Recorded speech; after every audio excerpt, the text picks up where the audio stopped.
spending in the U.S. for about $390 million to businesses with less. 전 세계 가장 핫한 소식이 이곳에 모입니다. 글로벌 정면 승부.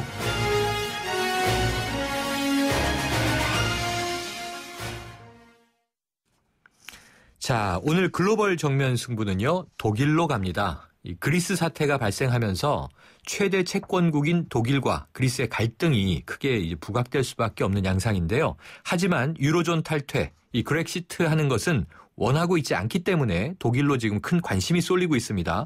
독일 교포신문의 조인학 대표 연결하겠습니다. 조 대표님 안녕하세요. 네, 안녕하세요. 프랑크푸르트의 조인학입니다. 네, 이 그리스가요, 선진국 가운데 처음으로 IMF의 빚을 갚지 못한 사례가 됐는데요. 네, 여기 그렇습니다. 지금 독일이 최대 채권국이라고 하고요. 얼마나 돈을 빌려주고 있는 겁니까? 네, 독일이 얼마나 빌려줬는가에 앞서가지고 네. 그리스 부채 현황을 먼저 말씀드리겠습니다.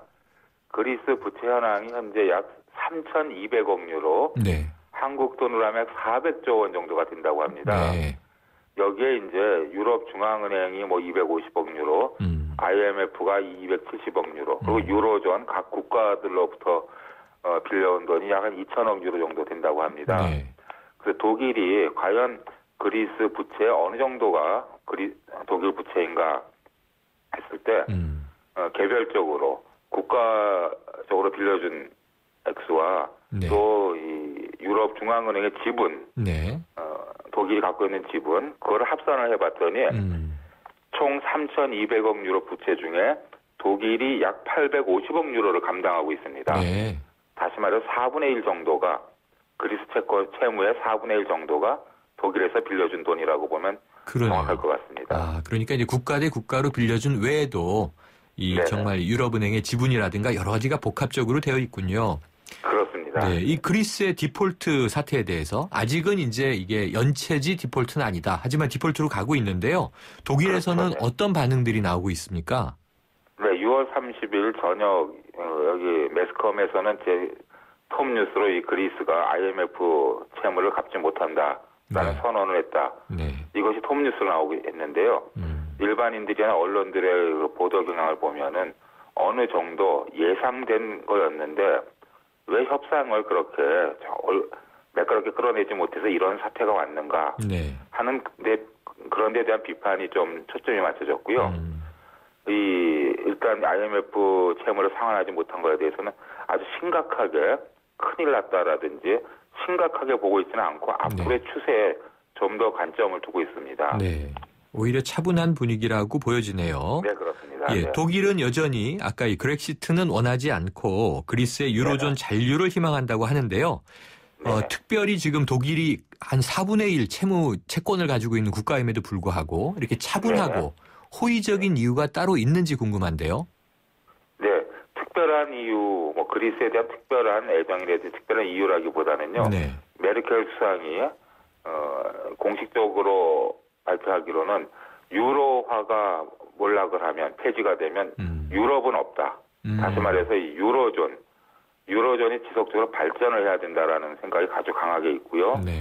또 이 그리스가 유로존에 탈퇴하게 되면은 그 유로존 국가, 크게는 유럽 연합 국가들의 구심력보다는 원심력이 확대돼서 네. 결국 유럽 연합의 해체가 되지 않을까 하는 그런 데 대한 어떤 그런 걱정이 더 많기 때문에 네. 어떻게 하든지 그리스를 유로존에 잔류시키려고 하고 있습니다. 아, 그렇군요. 그러니까 이제 그리스에 대한 뭐 각별한 애정이라기보다는 유로화의 가치를 지켜내기 위해서 유로존은 뭉쳐야 한다.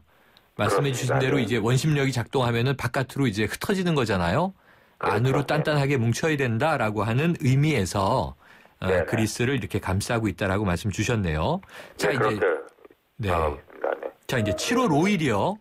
바로 이번 주 일요일에 그리스에서는 이제 국민 투표를 하게 돼 있지 않습니까? 네, 그렇습니다. 네, 그 전에는 그리스의 이제 새로운 지원 요청에 대해서 협상할 수 없다. 이렇게 말한 것이 메르켈 총리의 이제 입장으로 알려졌는데 독일 정부에서도 고민이 참 많겠다는 생각이 들어요.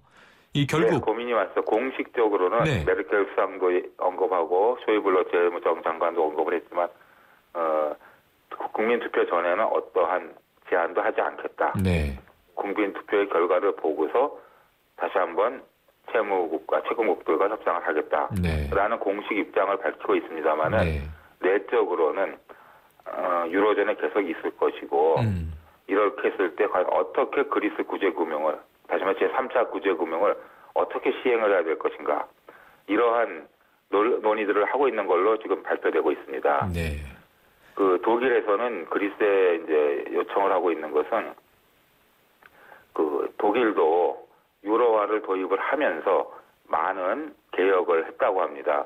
예를 들면은 그 실질 임금을 깎는다든지 노동 시장을 개혁을 했고 또 복지를 줄이면서 경쟁력을 높였는데 그리스도 이렇듯이 구조 조정 그리고 세제 조정을 통해서 자체 노력을 보이고 이 채권국들은 3차 구제금융을 시행하는 그런 방향으로 가지 않을까 하는 것이 일반적인 관측입니다. 네. 그런데 이제 결국 지금 말씀하신 대로 어떤 그리스의 내부적인 이 경제 체제의 구조 조정을 하기 위해서는 먼저 그리스 정부가 이 유럽연합과 함께 좀 보조를 맞춰야 되는데요.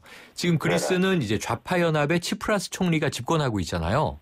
그렇습니다. 그래서 이번 7월 5일 선거 이 투표의 결과가 사실은 경제적인 결정만이 아니라 여차하면 지금 이제 이 어떤 총리의 집권이라든가 집권당 자체가 붕괴되고 다시 또 정치적인 격변을 겪어야 되는 상황에도 또 직면하게 되지 않습니까? 이게 참 복잡한 됩니다. 상황인데요. 그렇다면 이제 독일의 입장에서는 치프라스의 집권을 꺼리는 이 채권국에 좀 속내가 있는 건 아닌가? 이런 의심은 어떻게 보세요? 네. 그 독일에서 예상하기로는 독일 쪽 입장에서는요. 일단 국민투표 7월 5일 날 실시된 국민투표에서 찬성 투표가 많이 나와야 되고 그러면은 치프라스 총리가 사임 또는 조기 총선을 실시하고 그리고 이 총선에서 합의 찬성파로 정권이 교체되고 그 연후에 채권당과 새로운 합의를 도출해야 된다. 이것이 가장 이상적인 시나리오로 지금 독일에서는 파악하고 있습니다. 그렇군요. 그런데 이제 결국 또 독일은 그리스를 저버리지 못하고 정치 변화는 어떻든 지원하게 되지 않을까 생각이 드네요. 오늘 말씀 감사합니다. 네, 감사합니다. 네, 글로벌 정면 승부 오늘은 독일로 가봤습니다. 독일 교포신문의 조인학 대표였습니다.